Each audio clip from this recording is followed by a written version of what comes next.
Welcome back to the weekly news roundup. This is the business and the Sillyville editions. These are recorded live Fridays, 9 p.m. Eastern Standard Time if you would like to join us live. Let's go ahead and get right on back in. Well, Microsoft has bowed to some of the extraordinarily negative publicity about Edge as of late, and now they are returning the single button for changing default browsers in Windows 11. So that's good. See, guys, this is why you complain about stuff. You got to get a voice out there so that the people know, okay, that is kind of stupid. We need to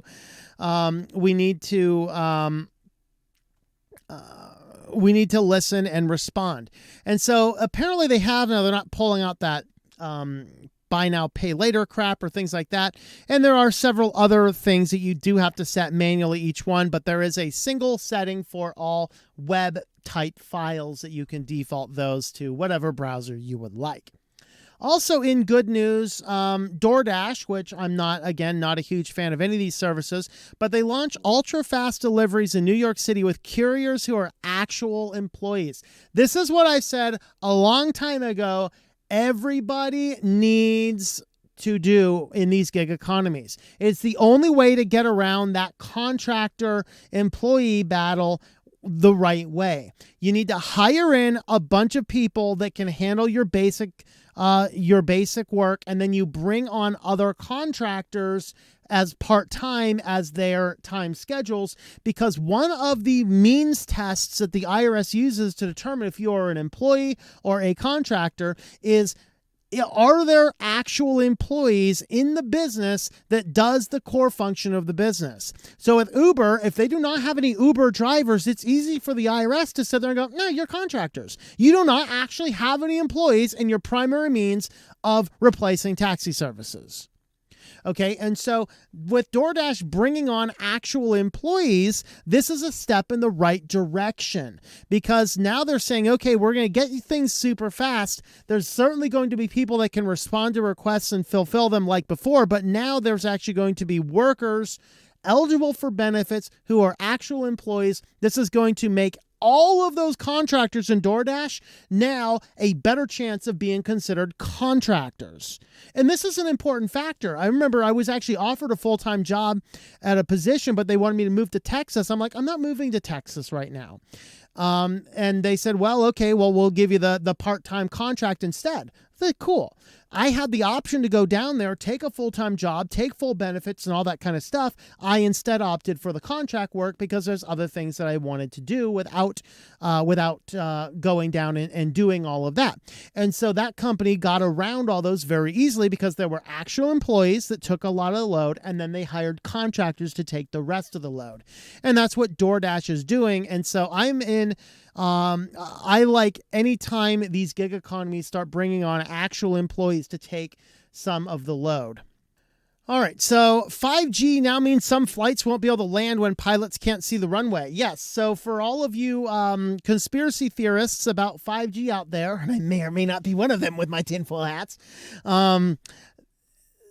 now the FAA has a new rule that the FCC has forced these cell carriers to drop the power signal of 5G, particularly around airports, because as it turns out, in addition to 5G actually messing with weather, in addition to 5G actually messing with water vapor, in addition to 5G doing a few other things that we know is actual fact, it also turns out that 5G does seem to mess with the airplane signals when it comes to landing an airplane.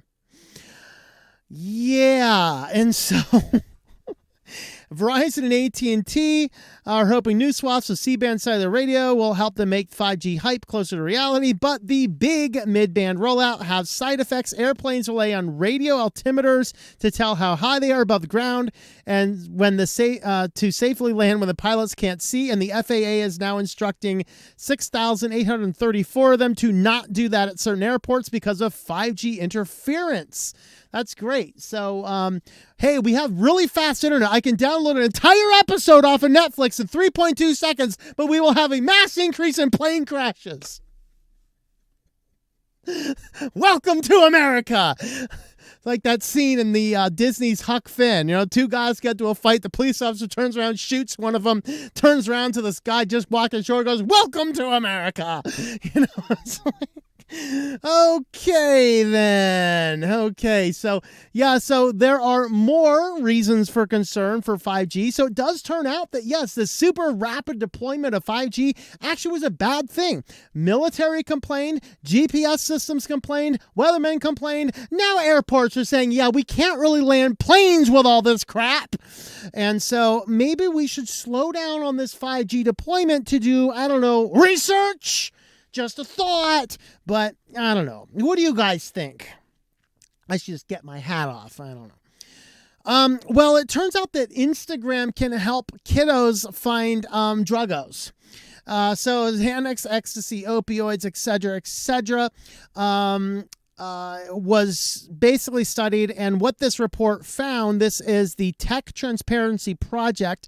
They created a series of accounts posing as 13 to 17-year-old teenagers, and found that they were able to access dealers faster than they were able to actually log out of the app. And so that's the type of thing we see here.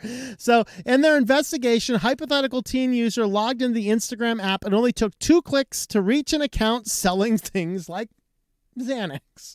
In contrast, it took more than double that, five clicks for the teen to log out of Instagram. Instagram bans some contexts like MDMA, but if the teen user searches for that tag, Instagram will autofill alternative hashtags for the same thing. Whoops! Oh boy, when a teen account followed a dealer on Instagram, the platform started recommending other dealers as well. Dealers operate openly on Instagram, offering people of any age a variety of things. Many of them mention them directly in their account names to advertise their services. And despite Instagram's pledge to make all under 16 accounts private by default, we found this was only true of accounts created through the mobile app.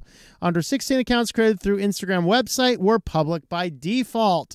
So yeah, that certainly raises a few issues and problems. We have to make sure to keep our children away from Meta products. That is Instagram, that is Facebook, that is WhatsApp. These are not good programs for your kids. Keep them out.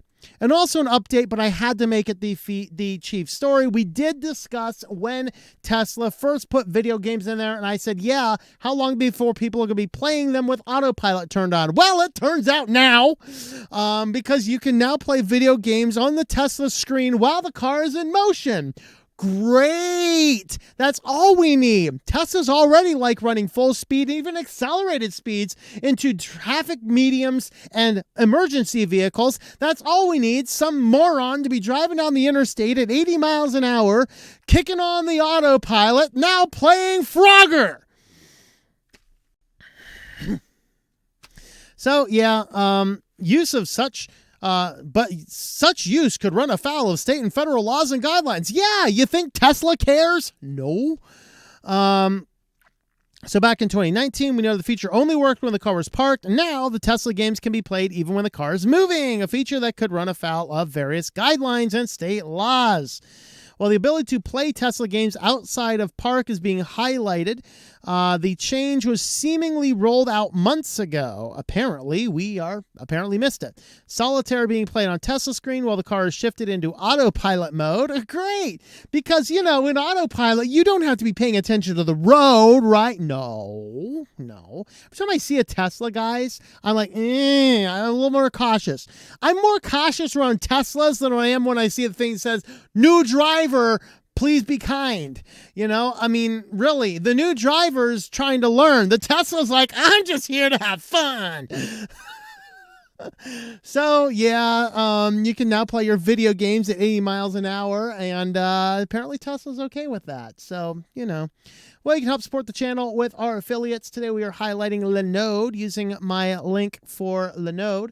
TLM.li/Linode will get you $100 in credit, good for 60 days. You can spin up a bunch of Linodes and see what types of things you can do over there. I'm using it on a lot of services. My private Jitsi server, Nextcloud, a bunch of other things like that are all hosted over on Linode. TLM.li/Linode. Let's go to Sillyville. So first up in Sillyville, 2 men accused of stealing $20 million in music royalties by YouTube by claiming to own the rights. So of course, all of us who have, and like you can play like half a second of an open source public domain song and some moron will come by and flag, I own the copyright to that.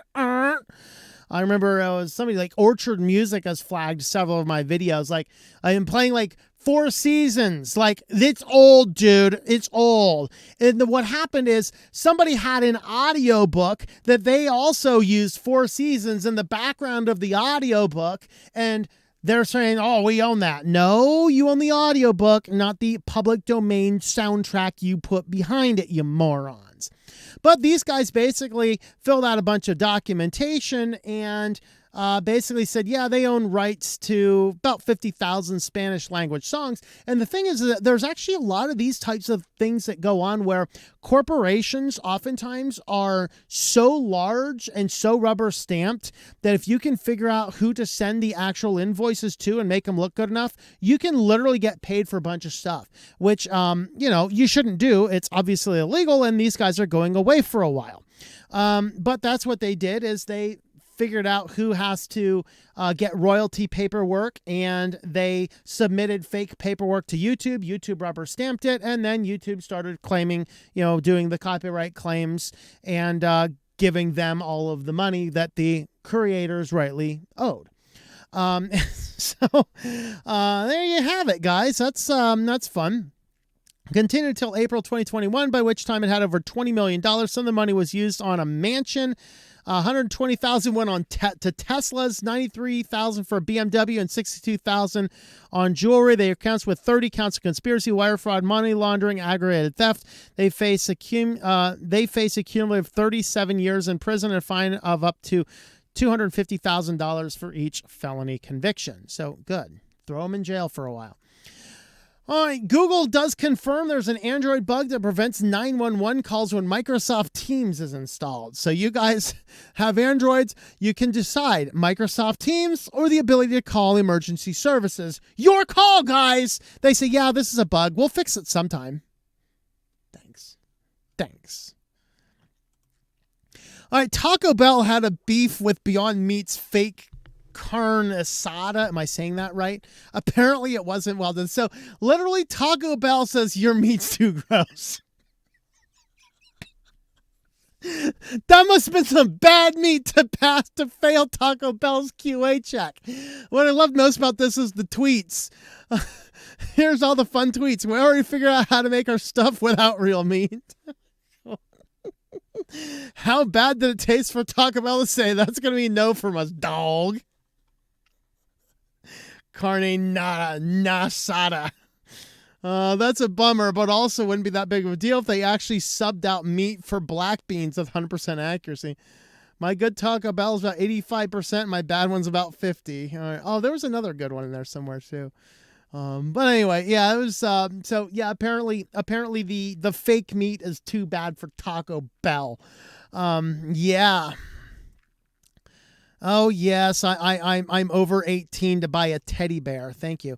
So you can now buy a Matrix teddy bear from Build-A-Bear Workshop. You guys into Build-A-Bears? So there's your Neo bear, I guess.